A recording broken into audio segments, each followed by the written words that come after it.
Hello बच्चों, welcome back to the my YouTube channel. बच्चों, आज हम लोग पढ़ने वाले हैं प्रॉपर्टीज़ के बारे में, क्योंकि आने वाली जो एक्सरसाइज हैं उसमें प्रॉपर्टीज़ पूछी जाने वाली हैं। तो बच्चों आइए पढ़ते हैं प्रॉपर्टीज़ क्या होती हैं और इनका प्रयोग कहाँ पर किया जाएगा। पहली प्रॉपर्टीज़ है क्लोजर प्रॉपर्टी। क्लोजर प्रॉपर्टी में क्या है बच्चों, उसको पढ़ते हैं।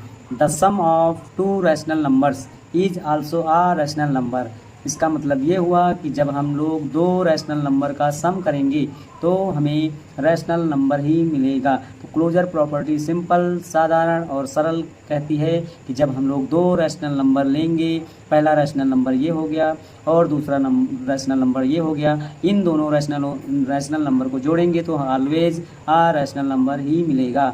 जैसे बच्चों पहला रैशनल नंबर 2/3 और दूसरा रैशनल नंबर है 7/3 और इन दोनों को ऐड करेंगे तो हमें रैशनल नंबर ही मिलेगा। जैसा कि हम लोग जानते हैं जब डिनोमिनेटर सेम होते हैं तो एक डिनोमिनेटर को कॉमन ले लेते हैं, अगर ऐड हो रहा तो ऐड कर देते हैं और सब्ट्रैक्ट हो रहा तो सब्ट्रैक्ट कर देते हैं। तो इसमें देखो बच्चों ऐड हो रहा है तो न्यूमरेटर को न्यूमरेटर के साथ ऐड कर देते हैं। तो 2 और 7 को ऐड करेंगे तो 9 मिलेगा। अब देखो 9 मिलता है, उसके बाद देखो यहाँ नीचे से ये कट जाएगा, 3 1 जा 3, 3 3 जा 9। तो ये देखो बच्चों रैशनल नंबर ही मिला है। ज़रूरी नहीं है कि P/Q के फॉर्म में मिले। हम लोगों ने पहले पढ़ रखा है कि सिंगल डिजिट वाले नंबर भी रैशनल नंबर होते हैं। वो कैसे, जब हम लोग किसी सिंगल डिजिट वाले नंबर के नीचे 1 लिख देते हैं वो भी नंबर रैशनल नंबर ही कहलाता है। तो बच्चों क्लोजर प्रॉपर्टी में हमें ये पढ़ना है कि जब हम दो रैशनल नंबर को आपस में ऐड करते हैं तो हमें आंसर में रैशनल नंबर ही मिलता है। आई होप ये आप लोगों को बहुत ही आसान लगा होगा और अच्छे से समझ में आया होगा। बच्चों ये बिल्कुल नहीं भूलना, बहुत ही आसान शब्दों में मैंने आपको समझाया है। आगे पढ़ते हैं अगली प्रॉपर्टीज़ क्या है। दूसरी प्रॉपर्टी क्या कहती है उसके बारे में पढ़ते हैं। दूसरी प्रॉपर्टी क्या है, कम्यूटेटिव प्रॉपर्टी। आइए इसके बारे में भी हम लोग अच्छे से पढ़ते हैं। When two rational numbers are added, मतलब कि जब हम लोग दो रैशनल नंबर को जोड़ते हैं। उसके बाद पढ़ते हैं द ऑर्डर ऑफ एडिशन, मतलब कि ऑर्डर में जोड़ते हैं। डज नॉट मैटर, ये मैटर नहीं करता है। That if P/Q R/S are two rational number, मतलब कि कम्यूटेटिव प्रॉपर्टी में हमें ये पढ़ना है कि जब हम लोग दो रैशनल नंबर को जोड़ते हैं उनका ऑर्डर मैटर नहीं करता है कि पहले P/Q को लिखें या R/S को लिखें, आंसर सेम ही आएगा।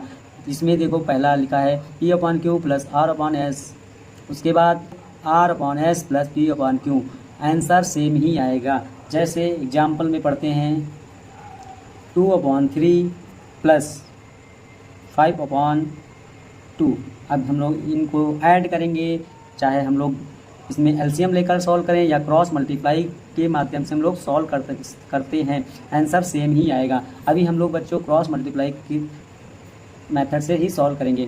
क्रॉस मल्टीप्लाई में क्या होता है, इस वाले न्यूमरेटर को दूसरे वाले डिनोमिनेटर से मल्टीप्लाई करेंगे। 2 2 जा 4 होगा।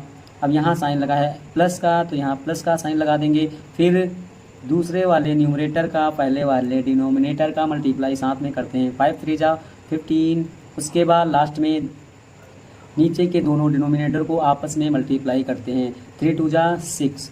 हम लोग इसको ऐड करेंगे तो आंसर आएगा 15 एंड 4 19/6। ये आंसर आया। अब हम लोग इसका ऑर्डर चेंज करके देखते हैं क्या आंसर सेम आता है कि नहीं। 5/2 plus 2/3, same process, multiply cross करेंगे। 5 3 जा 15 और 2 2 जा 4 और लास्ट में 2 3 जा 6, ऐड करेंगे तो 19/6 इसका आंसर आएगा।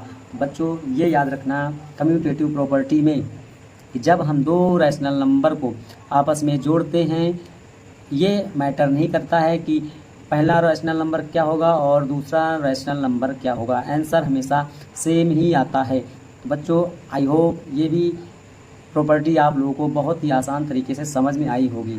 बच्चों तीसरी प्रॉपर्टी है एसोसिएटिव प्रॉपर्टी। इसके बारे में भी हम लोग पढ़ते हैं। The sum of 3 rational number.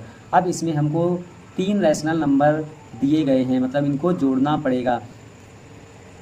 ये 3 रैशनल नंबर क्या हो सकते हैं, A/B C upon D and E upon F can be found the in two ways as on below। कहने का मतलब ये है कि साधारण लैंग्वेज में हमें 3 रैशनल नंबर दिए होंगे, जैसे पहला रैशनल नंबर, दूसरा रैशनल नंबर और तीसरा रैशनल नंबर।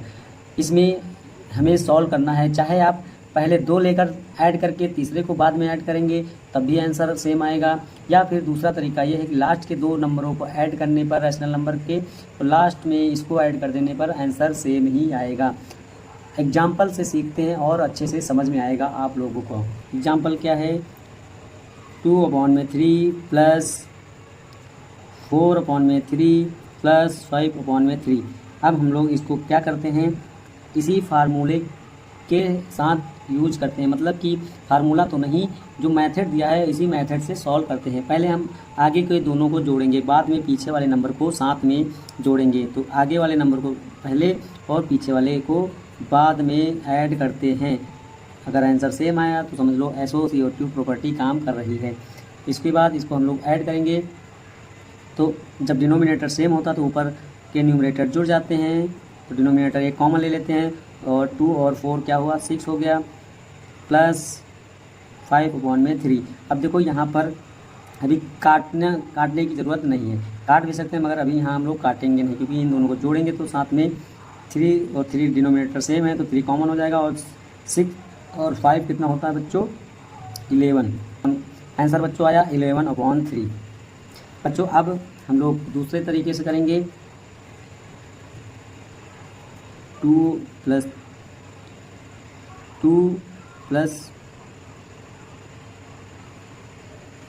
4/3 प्लस 5/3।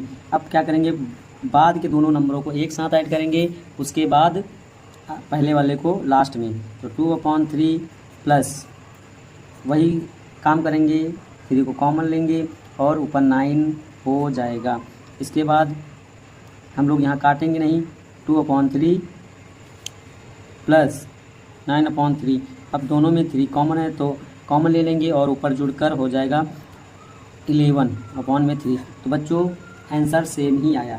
तो इसमें क्या करना है, इसमें चाहे आप पहले 2 लेकर जोड़िए, तीसरे को बाद में जोड़िए, आंसर सेम आएगा, या बाद के दोनों को जोड़कर पहले को जोड़िए तब भी आंसर सेम ही आएगा।